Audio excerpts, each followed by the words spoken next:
తూర్పుగోదావరి జిల్లాలో అధ్యక్షమైన తాపీ మేస్త్రి సతీష్ ఆచూకీ ఇంకా దొరకలేదు. పేరుపాలెం బీచ్లో జల్లెడ పడుతున్నారు పోలీసులు. బీచ్లో అతడి బైక్, సెల్ ఫోన్ స్వాధీనం చేసుకున్నారు. గంటలు గడిచే కొద్దీ కుటుంబ సభ్యుల్లో ఆందోళన పెరుగుతోంది. తమ బిడ్డ క్షేమంగా తిరిగి రావాలంటూ సతీష్ తల్లి వేడుకుంటోంది.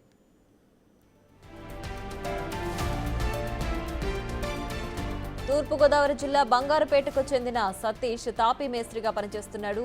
ఈజీ మనీ కోసం ఆన్లైన్లో బెట్టింగులకు అలవాటు పడ్డాడు. అప్పులు చేసి మరీ బెట్టింగులు పెట్టాడు. చివరికి నిండా మునగడంతో ఆత్మహత్య చేసుకోవాలని డిసైడ్ అయ్యాడు. పేరుపాలెం బీచ్కు వెళ్లి సెల్ఫీ వీడియో తీసుకున్నాడు.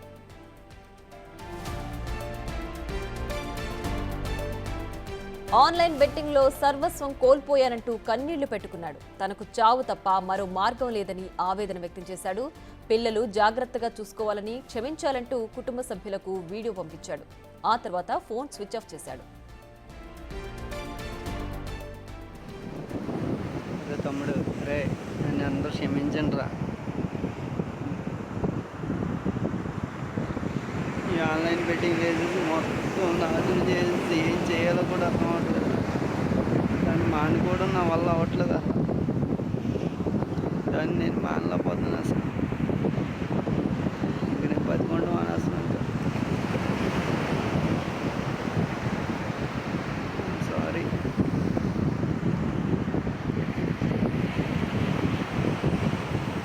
పిల్లలు జాగ్రత్త,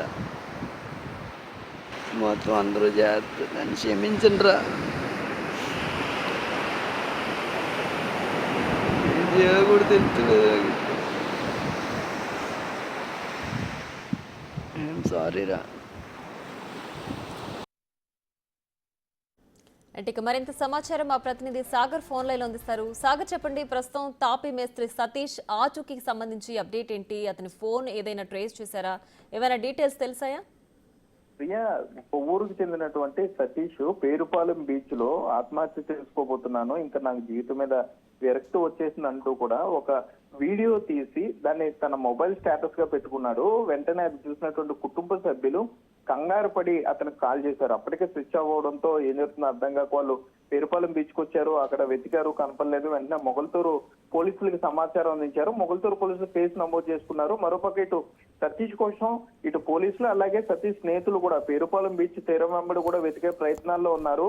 ఉదయం నుండి కూడా అతని గురించి వెతుకుతున్నారు. అతను అందుబాటులో లేడు. కాకపోతే సతీష్ వీడియో తీశాడు. ఆ తర్వాత ఆలోచన మార్చుకుని ఉంటాడు. ఫోన్ స్విచ్ ఆఫ్ చేస్తుంది కాబట్టి సో ఎక్కడో చోట సేఫ్ గా ఉంటాడని భావించారు. వాళ్ళ కొవ్వూరులో ఆయన బంగారుపాలెం సంబంధించి వారి సొంత ఇంటి వద్ద కూడా తల్లి, భార్య, పిల్లలు కూడా సతీష్ క్షేమంగా ఉండాలని కూడా వేడుకునే పరిస్థితులు. కానీ పోలీసులు పేరుపాలెం బీచ్ లోనే సతీష్ మోటార్ బైక్ తో పాటుగా మొబైల్ ఫోన్ ను స్వాధీనం చేసుకున్నారు. బైక్ కి సంబంధించినటువంటి ఫ్రంట్ కవర్ లో మొబైల్ పెట్టి ఉంది. అట్లాగే అతని చెప్పులు కూడా బైక్ వద్ద ఉండటంతో ఏం జరిగిందన్న దాని మీద మరింత కంగారు పడుతున్నారు. ఇటు వారి బంధువులు అట్లాగే సతీష్ స్నేహితులు కూడా బీచ్ లో వెతుకుతున్నారు. మరోపక్క బైక్ ని, మొబైల్ ఫోన్ ని కూడా మొగల్తూరు పోలీసులు అయితే స్వాధీనం చేసుకున్నారు. పోలీస్ స్టేషన్ కి తరలించారనే చెప్పుకోవచ్చు. మరోపక్క సతీష్ కి సంబంధించి అంటే ఒకవేళ ఈ బైక్, మొబైల్ ఫోన్ ఇక్కడ వదిలిపెట్టినా కూడా బీచ్ లోనే ఎక్కడన్నా ఈ దగ్గర ఉన్న తోటల్లో కూర్చుని ఉంటాడేమో, భయపడి ఉంటాడనే ఆ కోణంలో కూడా ఇటు పోలీసులు అలాగే అతని స్నేహితులు కూడా వెతుకుతున్నారు. అయినా కూడా ప్రయోజనం లేకపోయింది. ఏవై ఉంటుందన్న ఆందోళన అటు కుటుంబ సభ్యులు అట్లాగే సతీష్ సంబంధించిన మిత్రులు ఉందని చెప్పుకోవచ్చు. సతీష్ మిత్రులు కూడా ఆన్లైన్ ఈ బెట్టింగ్ యాప్ నుండి బయటకు వచ్చేసినా కూడా ఆన్లైన్ యాప్ కు సంబంధించి వారు ఫోన్లు చేసేవాళ్ళు, ఆఫర్లు ఇచ్చేవాళ్ళు. బెట్టింగ్ కి యాప్ లో బెట్టింగ్ ఎందుకు రావట్లేదంటూ కంటిన్యూగా ఫోన్లు వచ్చాయంటూ కూడా అతని స్నేహితులు చెప్పడం జరిగింది. సో పూర్తిగా బానిస అయిపోయాడు ఈ బెట్టింగ్ యాప్ కు. సో అతను బయటకు వద్దాను కూడా రాలేని పరిస్థితుల్లో ఊరంతా అప్పులైపోయి ఈ విధమైన నిర్ణయం తీసుకున్నాడంటూ కూడా స్నేహితులు బాధపడుతూ బిగ్ టీవీకి చెప్పిన పరిస్థితులు అయితే ఇక్కడ ఉన్నాయి. Priya. Right Sagar, thanks for the updates.